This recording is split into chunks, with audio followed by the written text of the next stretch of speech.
O seu texto base dessa manhã é no livro de Êxodo, capítulo 3. Êxodo, capítulo 3.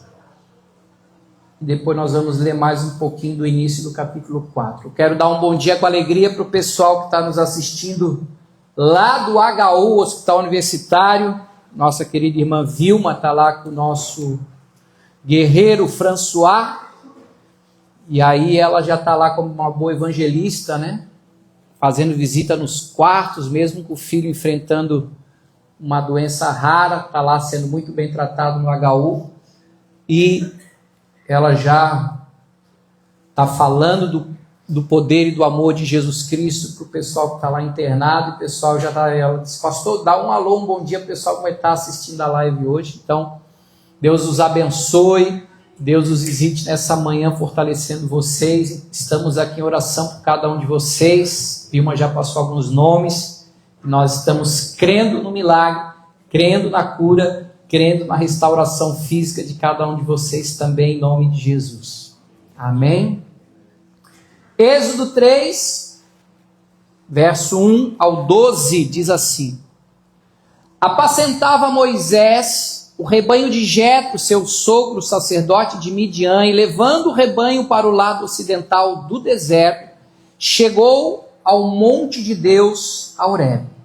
Apareceu-lhe o anjo do Senhor numa chama de fogo, no meio de uma sarça. Moisés olhou, e eis que a sarça ardia no fogo, e a sarça não se consumia. Então disse consigo mesmo, irei para lá e verei essa grande maravilha, porque a sarça não se queima. Vendo o Senhor que ele se voltava para ver, Deus, do meio da sarça, o chamou e disse, Moisés, Moisés. E ele respondeu, eis-me aqui. Deus continuou, não te chegues para cá, tira as sandálias dos pés, porque o lugar que estás é terra santa. Disse mais, eu sou o Deus de teu pai, o Deus de Abraão, o Deus de Isaque, o Deus de Jacó.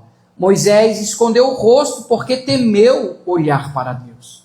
Disse ainda o Senhor, certamente vi a aflição do meu povo que está no Egito e ouvi o seu clamor por causa dos seus opressores, exatores. Conheço-lhe o sofrimento, por isso desci a fim de livrá-lo da mão dos egípcios e para fazê-lo subir daquela terra a uma boa terra e ampla, terra que mana leite e mel, o lugar do cananeu, do Eteu, do Amorreu, do Ferezeu, do Eveu e do Jebuseu. Pois o clamor dos filhos de Israel chegou até mim, e também vejo a opressão com que os egípcios os têm oprimido. Vem agora, e eu te enviarei a Faraó para que tires o meu povo, os filhos de Israel, do Egito. Então disse Moisés a Deus, quem sou eu para ir a Faraó e tirar o Egito dos filhos de Israel? Deus lhe respondeu, eu serei contigo, e este será o sinal de que eu te enviei. Depois de haveres tirado do povo do Egito, servireis a Deus neste monte. Vamos para o capítulo 4. Respondeu Moisés, mas eis que não crerão, nem acudirão à minha voz, pois dirão, o Senhor não te apareceu. Perguntou-lhe o Senhor, o que é isso que tens na sua mão? Respondeu-lhe um bordão, um cajado. Então lhe disse, lança-o na terra. Ele o lançou na terra e o bordão virou uma serpente. E Moisés fugia dela. Disse o Senhor a Moisés, estende a mão e pega-lhe pela cauda. Estendeu ele a mão, pegou-lhe pela cauda e ela se tornou em bordão, para que creiam que te apareceu o Senhor, Deus de seus pais, o Deus de Abraão, o Deus de Isaque, o Deus de Jacó.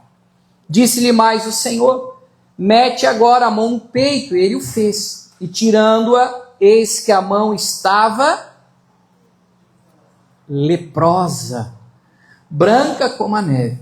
Disse ainda o Senhor, torna a meter a mão no peito, e ele assim o meteu no peito novamente, quando atirou, eis que se havia tornado como o restante da sua carne. Se eles não te crerem, nem te atenderem à evidência do primeiro sinal, talvez crerão na evidência do segundo. Versículo 9. se nem ainda crerem mediante a esses 2 sinais, nem te ouvirem a voz, tomarás das águas do rio e a derramarás na terra seca. E as águas que do rio tomares, tornar-se-ão em quê? Sangue sobre a terra. Então disse Moisés ao Senhor: Ah, Senhor, eu nunca fui eloquente, nem outrora, nem depois que falaste a teu servo, pois sou pesado de boca e pesado de língua. Respondeu-lhe o Senhor: Quem fez a boca do homem? Ou quem faz o mudo? Ou surdo? Ou o que vê? Ou cego? Não sou eu, o Senhor? Vai, pois, agora, e eu serei com a tua boca e te ensinarei o que hás de falar. Amém?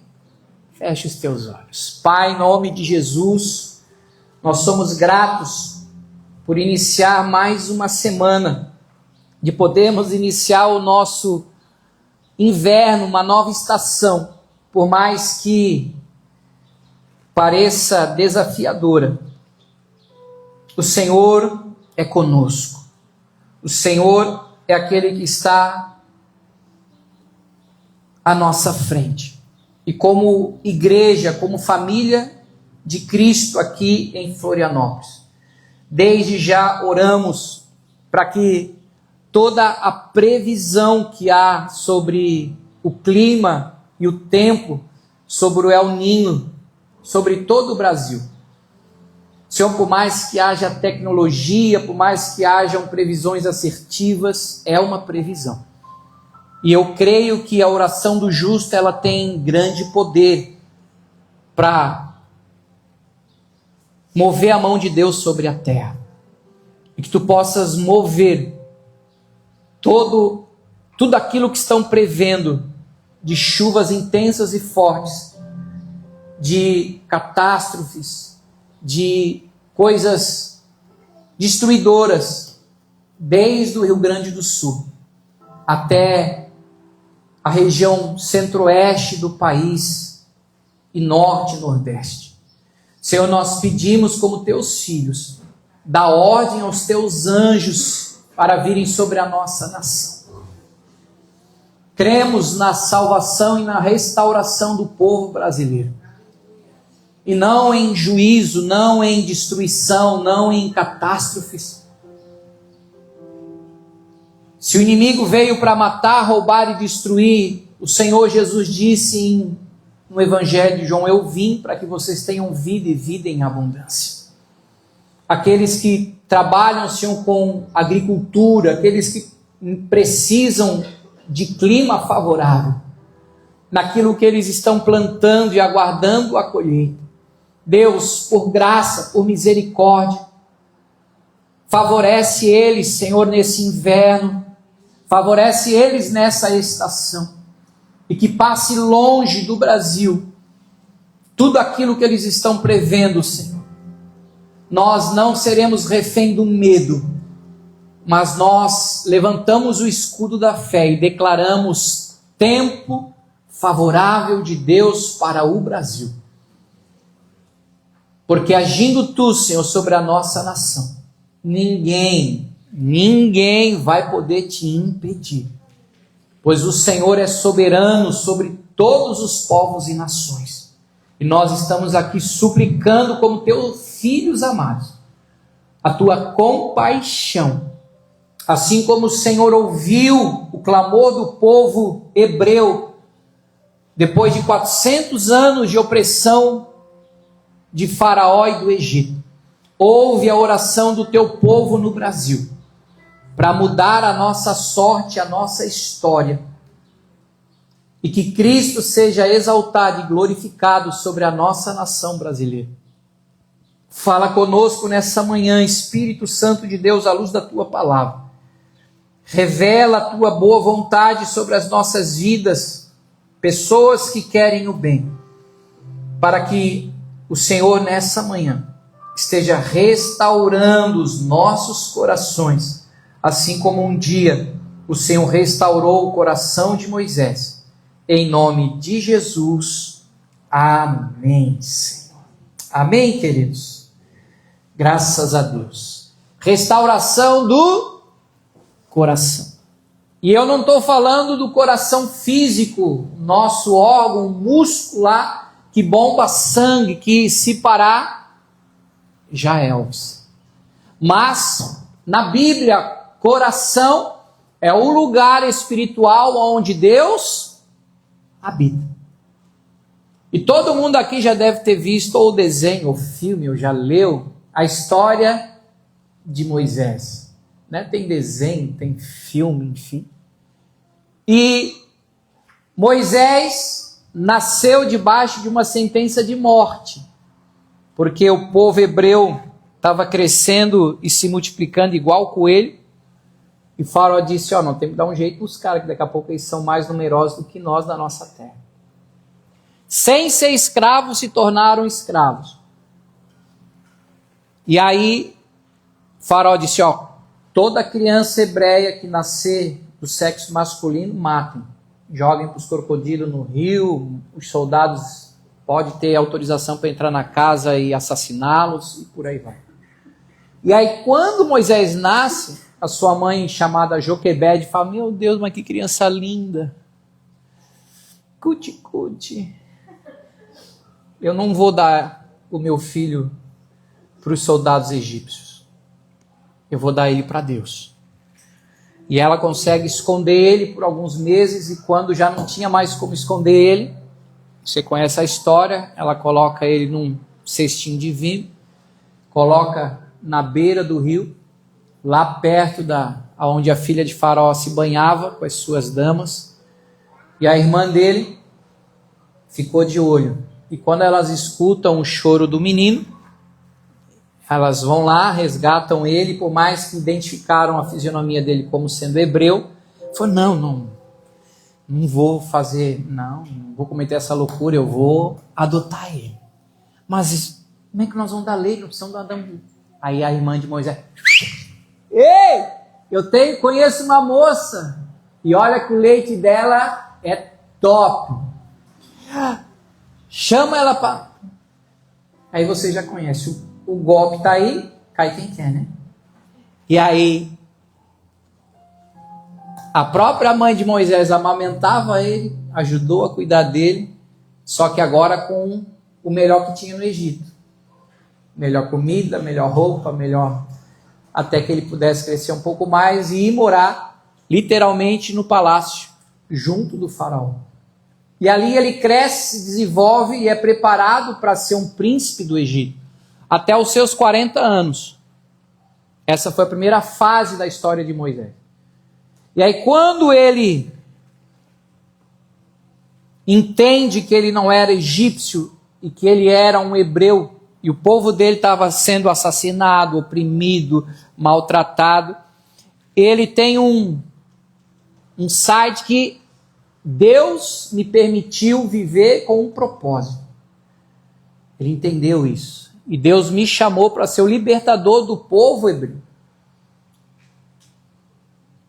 E ele, quando vê um soldado egípcio espancando violentamente um do seu povo, o que ele faz? Vai lá defender, e nessa defesa ele acaba matando o soldado egípcio, e naquele cenário ali, ele foge do Egito, para não ser preso, enfim. E aí ele vai para o Egito, ou melhor, ele vai para o deserto. E lá ele conhece o seu sogro, né, Jetro, se casa e começa a nova fase da vida dele por mais 40 anos como pastor de ovelhas na região desértica, e lá ele está por mais 40 anos. Então, nesse minutinho que eu contei para você, já se passaram 80 anos. Só que aí ele já estava completamente fora do propósito de Deus para a vida dele. Com o coração machucado, frustrado, cheio de dúvidas, incertezas, quer saber, eu vou ficar por aqui e que Deus me esqueça. Só que Deus não se esqueceu nem de Moisés e nem do povo dele. E Deus aparece para ele de uma forma inusitada, como nunca, e na Bíblia é a única vez que Deus se manifesta assim. Ele estava cuidando das ovelhas, de repente ele está lá tomando uma sombra, no meio de um monte, de uma caverna, numa toca ele vê um arbusto lá pegando fogo, só que não consumia. Que loucura! E do meio desse fogo ainda saiu uma voz que sabe meu nome. Será que eu tomei muito sol na cabeça hoje? Eu estou muito doido. E Deus se revela para ele, fala: Moisés, sou eu. Ai, estou lascado. Agora ele me mata de vez. E quantas vezes nós carregamos no nosso coração esse sentimento também de culpa e de condenação por algo errado que a gente tem feito ou vivido, e achamos que Deus está nos caçando para trazer juízo sobre a nossa vida. Mas a essência e a natureza de Deus, gente, sempre foi e sempre será o amor. E Moisés ali morrendo de medo, Deus falou: calma, não tem medo não vou te matar. Mas eu vou te reajustar no propósito que eu tenho para a tua vida. Eu vou restaurar o teu coração para tu viver o propósito que eu tenho para você. Você vai voltar lá para o Egito e vai falar para o meu povo que eu vou libertar eles desses 400 anos de opressão e não mais comer o pão que o diabo amassou. Mas como eles vão acreditar em mim? Vão me chamar de doido, vão bater em mim. Falei: não. O que tem na tua mão aí, Moisés? Eu tenho um cajado. Bota aí no chão aí teu cajado. E quando ele joga o cajado no chão, a Bíblia diz que ele se transformou numa serpente. Óbvio que ele ficou com medo. Quem não vai ficar com medo de cobra, né? E Deus manda ele pegar a cobra. Geralmente a gente pega no cangotezinho dela, né? Para ela não picar a gente. Quando eu cumprimento a minha sogra, é sempre no cangote. Dona Cotinha, abençoada. Brincadeira, né, pastora Ruth? E ele pede para pegar na cauda. Ele morrendo de medo, ele vai, pega a cobra pela cauda e ela se transforma novamente no cajado.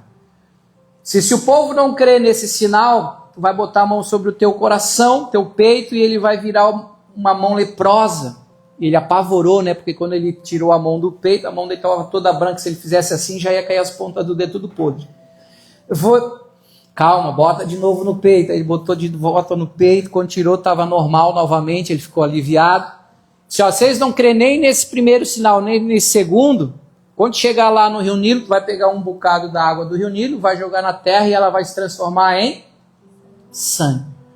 Através desses 3 sinais, eles vão crer em mim. E aí Moisés, cheio de resistência, fala: Deus, eu sou gago. Eu sou pesado. E quando ele fala que é pesado de falar, porque ele era gago. Como é que alguém vai dar credibilidade para um gago falando? Deus mandou doer. Oh, seu gago, sai fora, né? Ele expôs para Deus essa limitação dele. Falou: Moisés, quem fez o gago? Quem fez as pessoas? Quem fez a boca? Não fui eu. Só confia. Eu vou contigo. Não é você, sou eu. Liga para essa pessoa bonita que está do teu ladinho hoje. Só confia.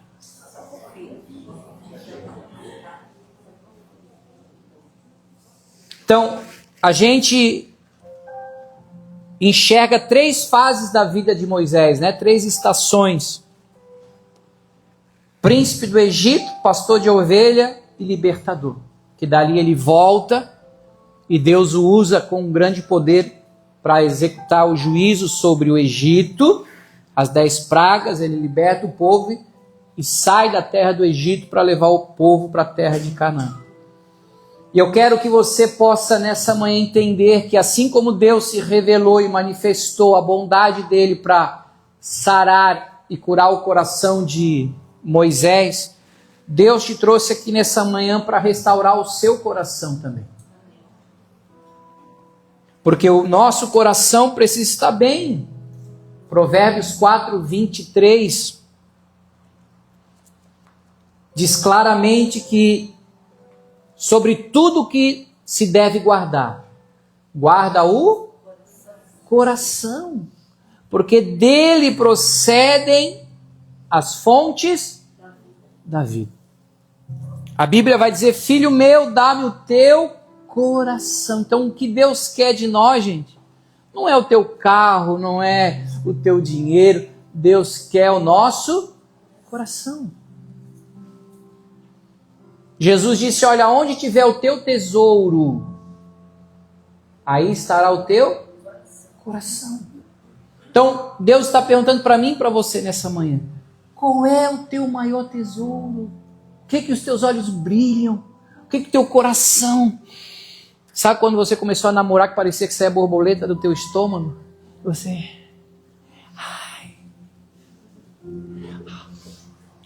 E você ficava a madrugada toda, naquela época não tinha nem MSN, né? Não tinha nem Orkut, abafa, passa. Mas era um amor, era uma paixão. Porque aquilo era a tua maior riqueza, aquilo era o teu maior tesouro. Porque esse lugar chamado coração, gente, ele tem um único dono. Não dá para a gente querer substituir. Esse coração é dele. Não é do teu esposo, não é da tua esposa, não são dos teus filhos, não é do teu trabalho, não é do teu carro. Ele só pode ser preenchido por Jesus Cristo. Tem um espaço lá que é dele. O pessoal acha que quando ele diz que o caminho é estreito, o pessoal que está acima dos 100 quilos não vão passar por ele. Não tem nada a ver com espessura. É porque esse caminho estreito não é que é difícil para entrar. Não, é porque é estreito porque tem o formato de Jesus.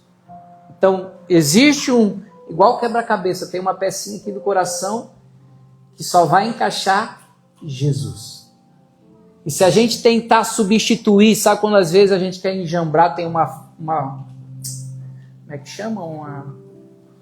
Um parafuso Phillips e tu tá sem a chave, aí tu pega uma faquinha de ponta, né?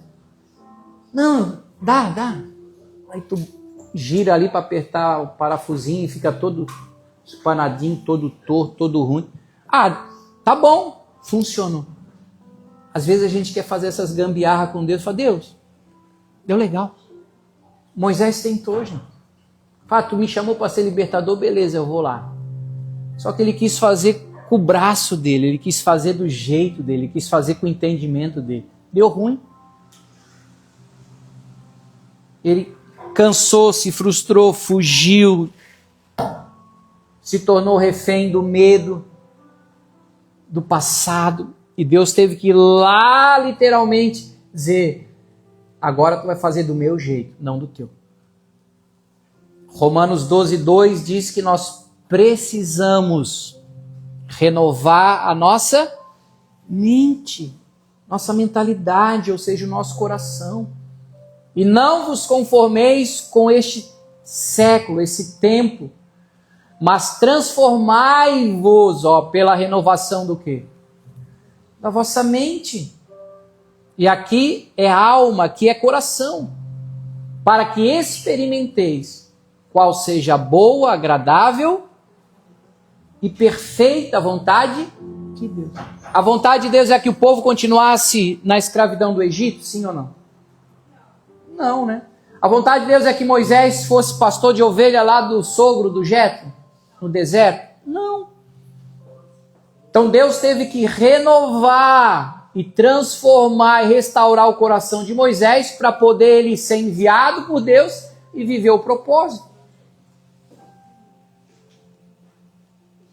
E o primeiro sinal que Deus trouxe para Moisés e que Deus quer nos ensinar nessa manhã é quando ele joga o cajado, ele se transforma em serpente, Moisés foge dela. Aqui Deus estava tratando com Moisés com relação à vida frustrada do passado. Todos nós tivemos dissabores, todos nós tivemos frustrações, todos nós tivemos derrotas, todos nós tivemos dores, e que nós precisamos nos desapegar delas, porque quem vive do passado é museu. Olha o que diz em Isaías 43, versículo 18 e 19. É Deus falando conosco. Ó, não vos lembreis do quê? Das coisas passadas, nem considereis as antigas. Eis que faço coisas novas, que está saindo à luz, porventura não percebeis. Eis que porém um caminho no deserto e rios no... Era uma promessa de coisas novas que Deus tinha para Israel, mas eles estavam ainda chorando e lamentando as coisas do passado. E quando ele vê Moisés fugindo da serpente, porque um dos símbolos do Egito era a serpente. Então trouxe à memória dele tudo aquilo que era de ruim do Egito para a vida dele. E óbvio que ele fugiu, óbvio que ele correu, falou... E Deus falou, não foge mais.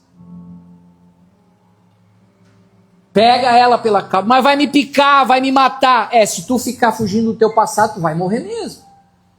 Se tu ficar remoendo o que não deu certo na tua vida, tu vai morrer, porque quem fica preso no passado não tem como viver presente nem futuro. E quantos de nós que ainda estamos presos ao nosso passado, gente?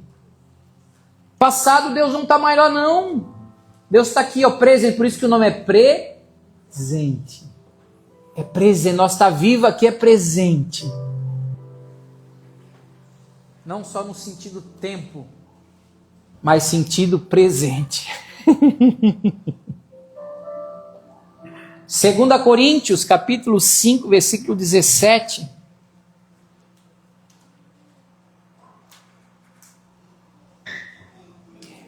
E assim, se alguém está em Cristo, é nova criatura. As coisas velhas se passaram e tudo se fizeram novas. Moisés, pega a serpente aí, que não tem mais medo dela, não. E quando ela se transforma em cajado de novo, aquele cajado foi símbolo da autoridade dele lá no Egito, porque através desse cajado Deus manifestou as pragas. Foi com esse cajado que ele abriu o mar vermelho. Foi com esse cajado que ele bateu na pedra e a pedra saiu água para matar a sede do povo no deserto. Então, aquilo que o inimigo estava te culpando e te condenando, em Cristo, Deus vai te dar autoridade sobre aquilo que te trazia dores.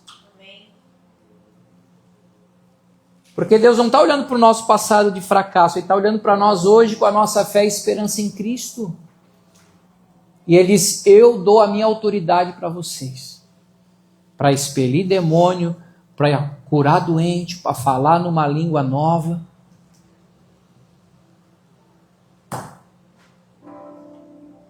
Hoje você não vai mais fugir do teu passado. Pastor, mas dói. Não vai doer mais. Eu tenho uma cicatriz aqui na minha mão direita. Na época ainda tomava banho. Faz alguns aninhos. Na praia de Coqueiros. Pastor, mas lá é a praia do Cagão. Pois é, mas na minha época ainda era limpa. Aquela época era o auge das praias, Itaguaçu. Nós tomava banho lá. Pulava das pedras lá e cheio de ouro. Eu criança pulei lá e rasguei numa daquelas ostras lá. Eu lembro que saiu sangue para chuchu. E aí eu não tomei ponto. Demorou para cicatrizar e tudo mais. Na época eu não deixava nem a mãe fazer curativo. Eu lembro. Mas hoje...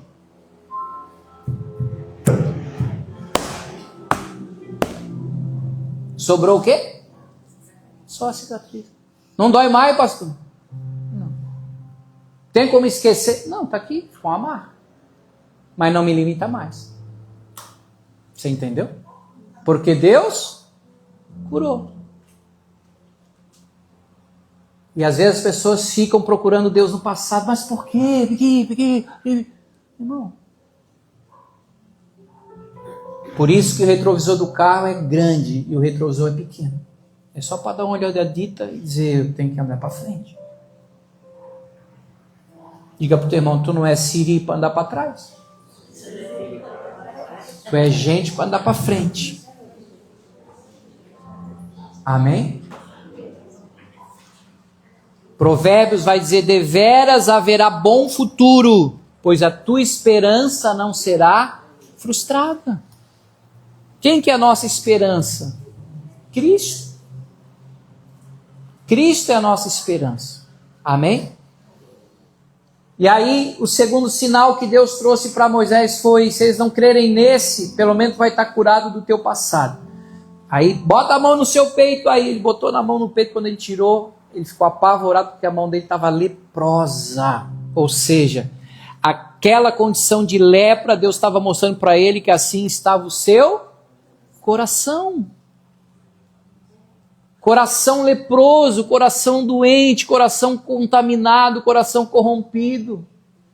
Jeremias 17:9. Deus fala a real condição do coração do ser humano, gente.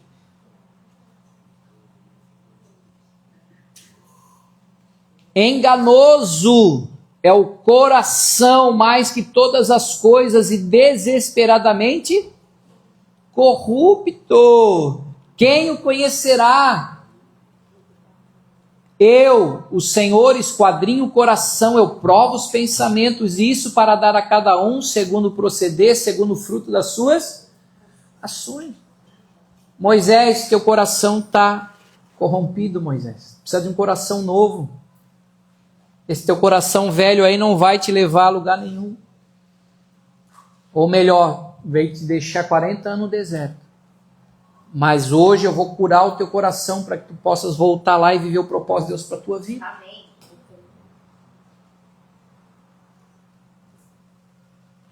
Salmo 51, verso 10. Olha o que o rei Davi declara. Salmo 51, 10. Cria em mim, ó Deus, um coração puro, e renova dentro de mim um espírito inabalável. 11. Não me repulses da tua presença e nem me retires o teu Espírito Santo. Essa foi a oração de Davi depois que ele viu a besteira que tinha feito, né? Do adultério com Betseba, de mandar matar o marido da mulher.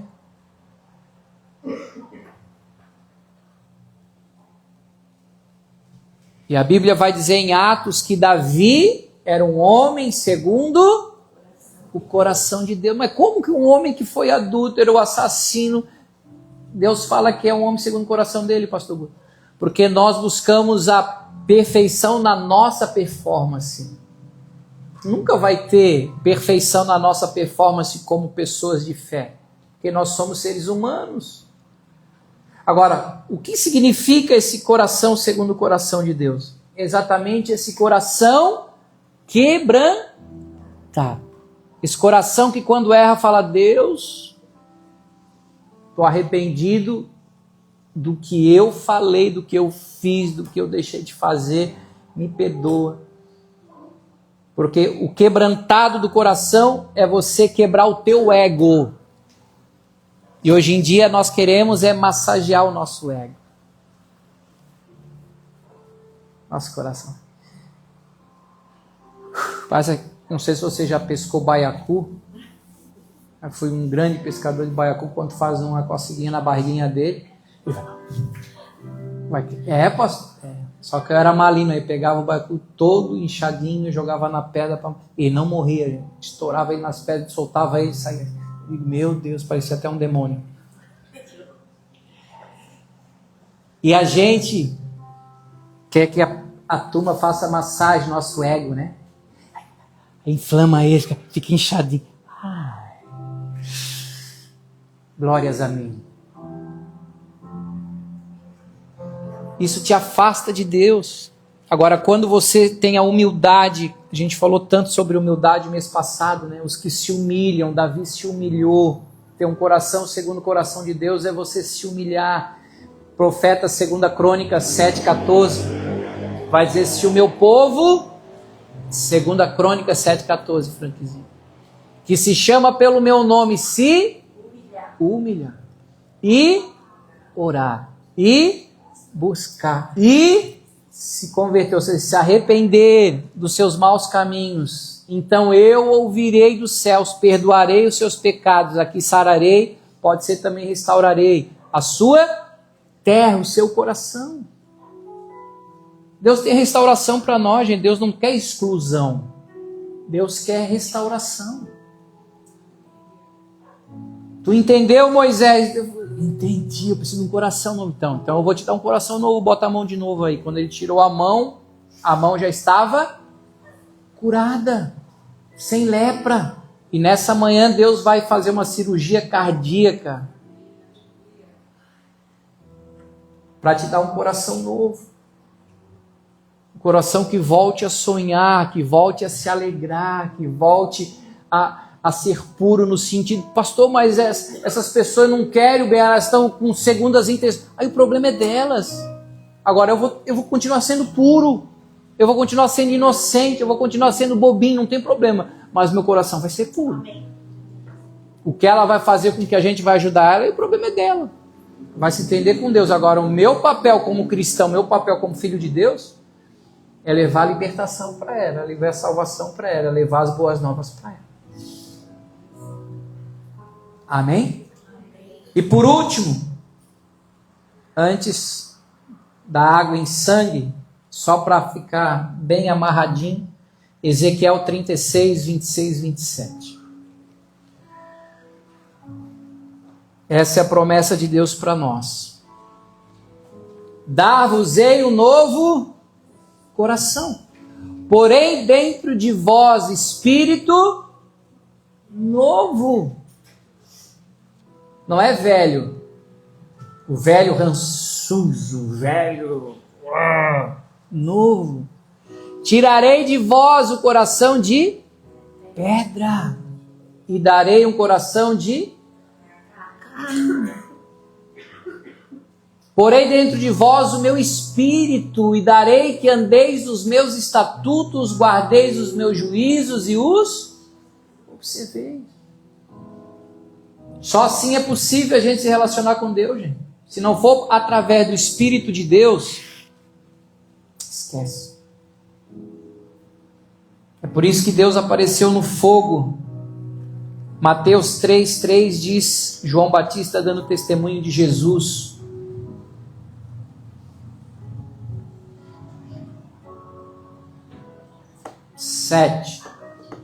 Mateus 3,7.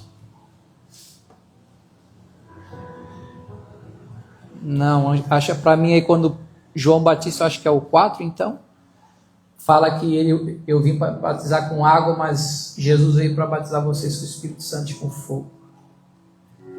Acho que bota no telão aí, Frank, que eu não anotei aqui. 11, obrigado, Rafa. Eu vos batizo com água, Mateus 3,11, para arrependimento. Mas aquele que vem depois de mim é mais poderoso do que eu, cujas sandálias não sou digno nem de levar. Ele vos batizará com o Espírito Santo e com fogo.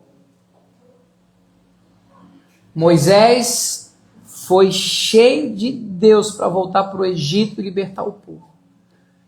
Não tem como a gente viver propósito de Deus se não formos cheios de Deus. Você entendeu? E por último, o terceiro sinal, você vai lá e vai pegar um pouco da água do rio Nilo e vai jogar na terra e ela vai se transformar em sangue. Qual que era a maior fonte de riqueza do Egito naquela época, gente? Era o rio Nilo.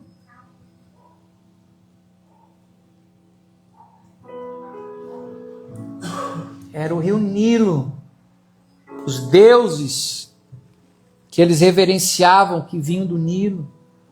E Deus estava querendo ensinar Moisés, ensinar o povo, que não ia ser na riqueza, não ia ser na força, não ia ser no intelecto, não ia ser na alta performance deles, e nem na fonte do rio Nilo dos egípcios e os deuses dos egípcios, mas seria através do sangue. Que na verdade quem libertou o povo foi Moisés ou foi o cordeiro que foi sacrificado? O anjo destruidor veio na 10ª praga. E a casa que não tinha o sangue do cordeiro, o anjo entrava e matava todo o primogênito, tanto humano quanto de animais. Mas quando o anjo passava e via o sangue, por isso Páscoa, passagem, ele passava. Se aqui eu não posso entrar. E ele não entrava. Por isso a palavra Páscoa vem de passar. Se aqui eu não entro, vou passar por aqui, vou procurar um lugar onde eu possa levar morte. Então, a vitória do povo hebreu na terra do Egito foi por causa do sangue. Ou você acha que você é uma pessoa vencedora pelo teu braço, porque você teve as melhores faculdades, porque você estudou, você se preparou? É por isso? Ou é pelo sangue? Está na Bíblia. Apocalipse 2, 12. Ou melhor, Apocalipse 12, 10.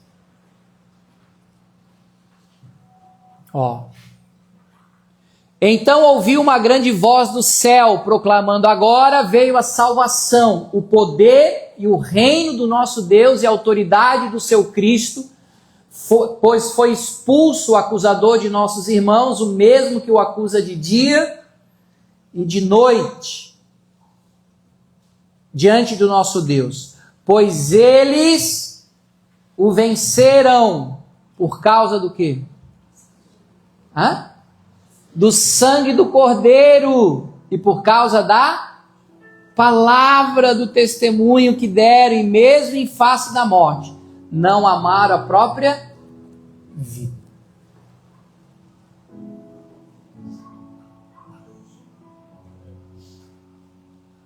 E por mais que a gente já esteja debaixo desse sangue, do sacrifício do Cordeiro, para vencer o mundo, o acusador, o condenador das nossas vidas, que é o diabo, muitas vezes nós ainda estamos como Moisés, relutando e dizendo: Deus, mas beleza, eu sou gago. Eu tenho limitações. Como é que eu vou fazer e viver tudo isso aí? Não tem como. Deus só disse assim para Moisés: eu vou contigo. Eu estou com você. Quando o profeta Isaías recebe a palavra sobre Cristo, que o maior profeta da Bíblia que falou sobre Jesus foi Isaías, profeta messiânico, né? Ele diz: um filho nos nasceu. Seu nome será Emanuel, que significa Deus conosco, ou Deus em nós.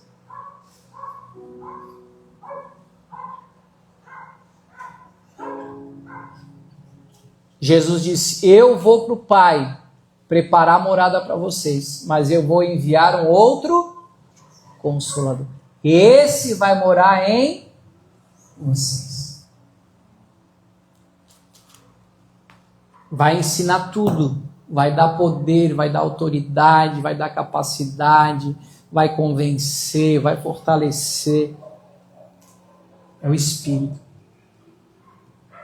E hoje eu quero orar por você para que esse Espírito de Deus te leve a viver a restauração do teu coração, te leve a viver o propósito de Deus para a tua vida.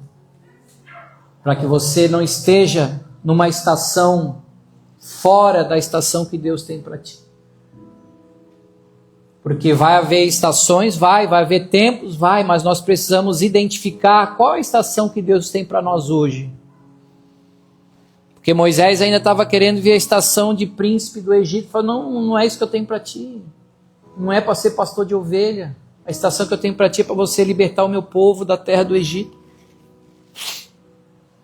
Feche os teus olhos.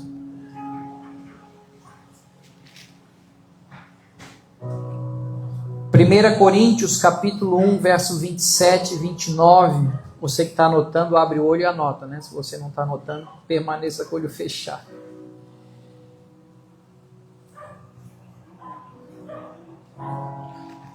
Primeira Coríntios, capítulo 1, verso 27. Deus escolheu as coisas loucas desse mundo para envergonhar os sábios. Deus escolheu as coisas fracas do mundo para envergonhar as fortes. Deus escolheu as coisas simples, humildes do mundo e as desprezadas e aquelas que não são, para reduzir a nada as que são, a fim de que ninguém se vanglorie na presença de Deus. Vai gago mesmo, Moisés. Tu não quer falar, tudo bem. Vou botar o teu irmão Arão para ser o teu locutor lá diante do faraó e do povo. Não tem problema, mas vai, porque eu vou ser contigo. Não tenha mais medo. Se desligue do teu passado. Receba um coração novo. Aceite Cristo e o sangue que Ele verteu no madeiro para te salvar, te perdoar, te justificar. Para que Ele seja o teu maior tesouro. Jesus Cristo. O dia que você entender o quanto você é amada por Deus, o dia que você entender o quanto você é amado por Deus, tu vai abrir mão da tua própria vida e vai dizer com coragem, com ousadia e com fé para Ele: Senhor, eu quero viver o que tu tens para mim. Quando eu tinha meus 18 anos, eu fiz essa oração para Deus. Esse ano eu vou fazer 50. E eu não me arrependo do dia que eu fiz essa oração para Ele.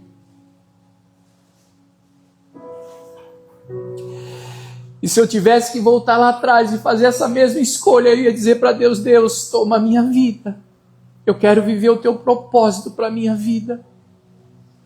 Meus pais têm um propósito para mim. Eu tenho sonhos e propósitos para mim, mas eu abro mão deles para dizer: faz a tua vontade na minha vida, porque ela é boa, perfeita e agradável.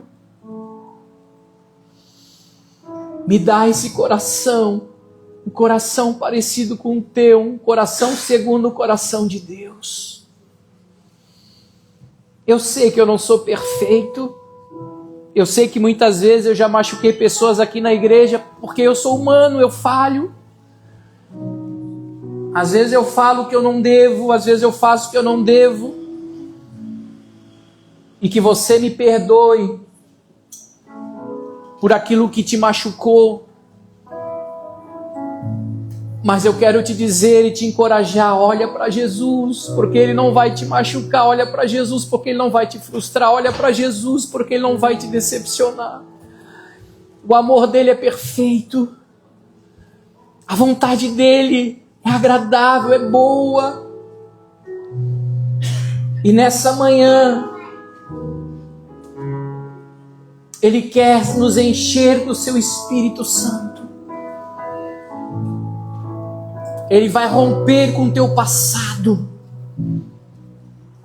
Teu passado não vai mais te machucar, o teu passado não vai mais te paralisar.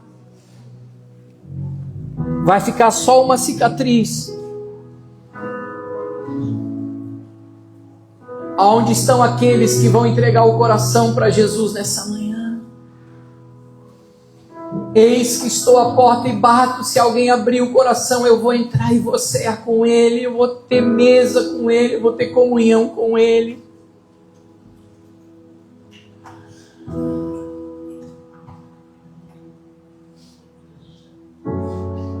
O meu sangue está disponível para você vencer nos dias de hoje. Basta que você creia e aceite o meu amor e o meu sacrifício por você naquela cruz. Paulo diz em Romanos que Ele morreu por causa dos nossos pecados. A nossa vitória não está na nossa performance, mas a nossa vitória está no poder do sangue dele. O sangue dele nos purifica de todo pecado. O sangue dele nos justifica. O sangue dele nos cura, nos liberta. O sangue dele nos dá uma vida nova. E independente das tuas limitações e fraquezas, assim como ele disse para o apóstolo Paulo: meu filho, a minha graça te basta, eu vou ser contigo. Eu vou ser contigo. Não tenha medo. Aceite o propósito que eu tenho para a sua vida. E Deus nos mostra através de Jesus que Ele não é um Deus egoísta. Muito pelo contrário. A atitude de Moisés de viver o propósito fez com que ele voltasse lá no Egito, encarasse Faraó e todo o seu exército, para libertar o povo de Deus. Deus vai te usar para libertar a tua família. Deus vai te usar para libertar os teus amigos do trabalho, da faculdade, lá da tua rua. Deus vai te usar para abençoar vidas.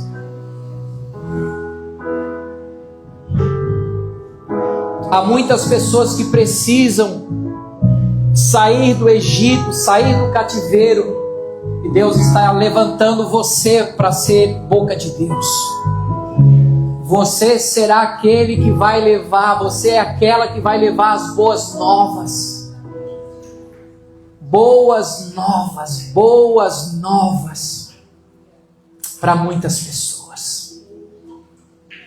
Por isso eu convido você a ficar de pé enquanto as meninas vão adorar a Jesus. Eu quero orar, quero chamar a pastora Ruth, está na função lá, mas ela vai me ajudar. Eu quero orar por você que deseja esse espírito de vida, esse espírito de libertação, esse espírito de coração novo. Porque uma coisa é quando a gente toma água, e quando a gente aceita Jesus, o Espírito passa a habitar em nós. Imagine o Espírito nesse copo aqui, ó. É bom? É. A hora que eu creio em Jesus, o Espírito de Deus passa a habitar o meu espírito. Mas o batismo do Espírito é quando eu vou lá no mar e eu mergulho naquela água caribenha da Ilha do Campeche, bem clarinho. Não sei você, mas eu amo o fundo do mar. Não sou tão fera quanto a professora de mergulho Thalita, mas eu dou meus mergulhinhos. E é uma sensação tão boa lá debaixo do mar. Mesmo que às vezes a maioria é de olho fechado, né? Tem que estar com máscara para abrir o olho lá debaixo da água. Mas eu quero te ensinar que o batismo do Espírito Santo é nós mergulhar nesse oceano do Espírito. Então, uma coisa é tomar, outra coisa é mergulhar. Deus hoje nos convida. Eu não tenho só um copo, eu tenho um oceano. Mergulha, não tenha medo. Ah, mas vou me afogar. Mergulha. Então você que quer mergulhar e receber o